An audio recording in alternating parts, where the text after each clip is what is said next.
Welcome back to Kiwi Tech. Today we're looking at a 64 gigabyte micro SD card and how we can make it work for our digital device. Let's get into it.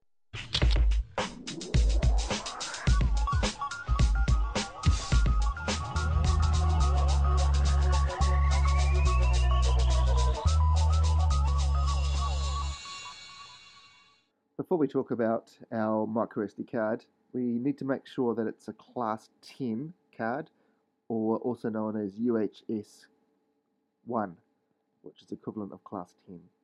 Now, you also need to buy a product that you are familiar with or you know is reliable, and I've chosen the SanDisk Ultra, which is the highest capacity SanDisk card, and this is 64 gigabyte. This particular product comes with the SDXC class 10 micro SD card and with an adapter, the SD card adapter. So what I'm going to do first is to format it for exFAT.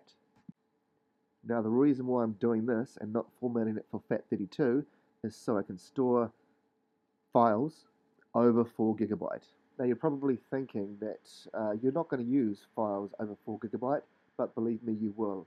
If you're going to put 1080p movies with high quality on your device, or even make a backup in clockwork mod recovery, then you will need files over 4 gigabyte.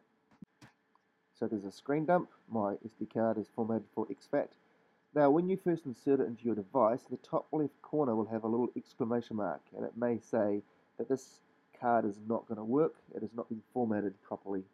Don't format it again. All you need to do is go into System Settings, go into Storage, and down the end, the bottom, you click Mount SD card. And once you've mounted it, it'll prepare it, and that's it, it'll work. You don't need to format it. So now if I go back into System Settings and I go into Storage, scroll down, it'll see, yep, I've got space there, and it has been mounted. Now, for this to work on your device, you're going to need to make sure that your kernel inside your smartphone supports exFAT formatting. Mostly they only support FAT32, which is why you can't get that file size over 4 gigabyte. So if your kernel doesn't support exFAT, then install a custom kernel that does support it.